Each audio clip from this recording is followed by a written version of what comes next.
Good afternoon. Welcome to Speaking in Your Basement. Today I thought we'd talk about how I learned one of the key strategies that gradually became the starting point of what's becoming known as high gravity speaker training. It started back in my 20s. I had gotten out of high school. I'd successfully gotten through 2 years of college. I'd attempted a third year of college and had failed out. So I was a little disappointed and trying to figure out what to do. I didn't really have any direction. So I was just working whatever job I could find, one that paid the bills. I was dating, so I'd just be dating whoever was dating at the time. And that would take up a large amount of my focus. And I had some friends. I was in reasonably good shape because I exercised occasionally, but was in my 20s. So that's probably the main reason why I was in reasonably good shape. So it seemed like all the basics were more or less taken care of. I didn't really have any direction. I didn't have anything that felt big that was really moving me forward. I was feeling a bit unsatisfied. And so I was kind of looking around and I found this course that was sort of a personal development course. It involved all these meditative exercises. It's actually the Silva method, if you're curious. And it was the basic lecture series was the one. They have several courses. That was the one I got. And the whole thing, this was back in the days of cassette tapes. I know, cassette tapes. On one side was a lecture. And so you'd have the lecture be anywhere from like 20 to 40 minutes or something like that, them explaining the technique, the background, the how-tos and all that.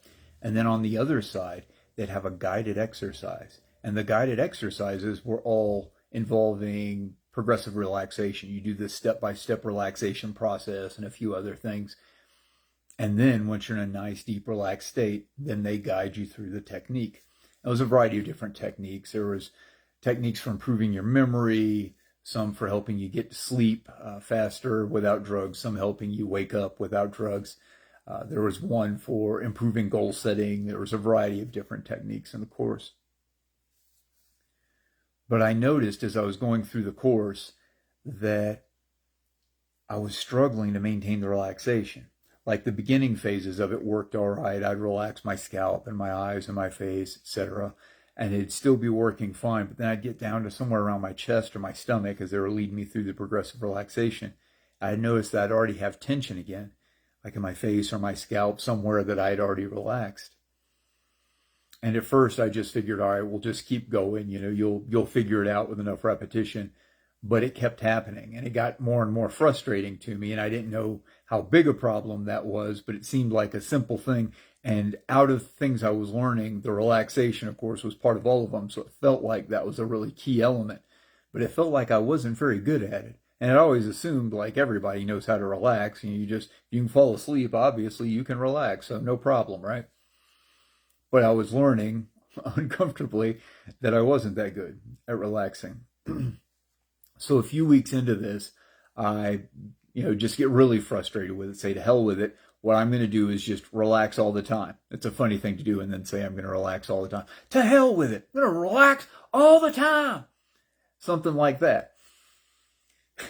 But however frustrated the intro to the full-time relaxation plan was, it was sincere. So I really gave this a shot. And I found out it's impossible to relax all the time. You go through a variety of states in the day. You wouldn't want to relax all the time. Some of the most interesting moments in life are when you're excited, you're really amped up. And there's a range of emotions that it's whatever emotion's coming up, you want to be able to experience. But one set of experiences we rarely get to experience because of a high degree of subconscious stress is relaxation. There's a whole series of things you can learn with relaxation. And as you gradually bring down that subconscious stress, you're never going to get rid of all of it. And you absolutely want stress as you move throughout your day. You want to have some challenging situations come up because the more challenging a situation is, once you get on the other side of it, the more satisfying it is. And to the degree you're becoming successful, even if it's in small ways, the more successful you're going to be. So someone can lead during complete calm peacetime situations. That can be useful. That's absolutely useful. There's people that can't even lead during those situations. But who's better, the person that can lead during a completely calm situation or the person that can lead through a crisis? How do you become that second type of leader? Well, part of it is being able to face stressful situations or crisis situations. But a way to make that easier is to learn to let go of all the subconscious stress you can. So when you're facing that crisis situation, it's the only crisis. You can bring something closer to all of yourself to that crisis when there's not 10 different crises that are already brewing in the background. I started realizing this as I started trying to relax all the time. I started seeing all the little bits of stress and all the frustrations that came up during the day. And I also saw a variety of other things. It was like I was in a whole new world. I was still living the same life. My day-to-day existence was almost unchanged, other than maybe a few minutes of formally trying to do these guided meditations. But the rest of the day, most of the day, it was still more or less what I had been doing for years. But now it was completely different, because I had a new lens to see things through. And I was looking a little bit more closely. So after a few weeks, I finally gave up on this. It was more than a few. I think it was something like 6 weeks. I finally realized I wasn't going to be able to relax all the time. And I wasn't certain that I'd actually deepened my relaxation to the degree I wanted to. But I noticed a few things. Two in particular. First, I felt different more of the time while I was just going about through my day. I felt like I was more alert. I felt like I was more calm. I felt like I could see things more clearly. I could see more. I wasn't as stressed. And what I could see a little more clearly.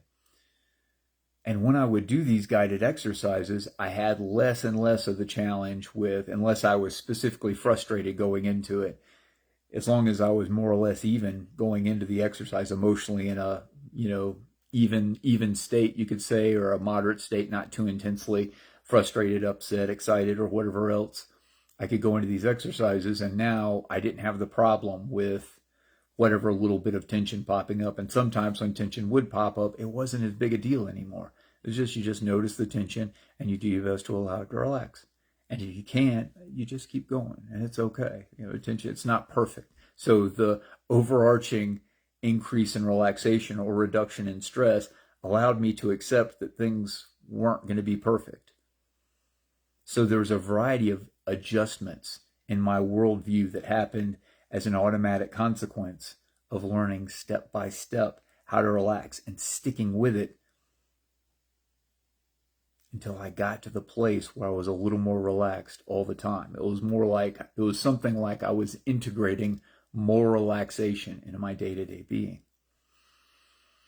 And the result of all this internally, as far as how it felt for me afterwards, going into it, I didn't have a lot of satisfaction with my life. Coming out of it, I didn't have a ton, but I had one major piece of satisfaction. I stuck with something. I stuck with something for what to me at that time was a long time, and long enough to get a result I could clearly see in several different areas. And that was very satisfying. And I didn't even realize yet how this was going to change social situations for me long term. But it had dramatic changes. I started getting more and more comfortable in interviews and a variety of other challenging, or at least potentially high tension social situations. But that ability to relax, it feels like it's never left me completely. Now, one of the challenges I've had since then, I'm of course an arrogant person, and assumed at some points that I don't really need to do that. I've just got it. I'm a relaxed guy now. I don't need to practice regularly. Well, to some extent, it almost seems like that's true. Since then, it has never seemed like I've gone back to feeling the way I did before I practiced this. But I'm always doing better when I'm consistently practicing, when I'm taking, even if it's just a few minutes every day, a few minutes to relax, get centered, and focus. Whenever I'm practicing that, I can definitely feel the difference. Everything's a little bit easier. Everything's a little bit better. Everything's a little bit more fun and satisfying.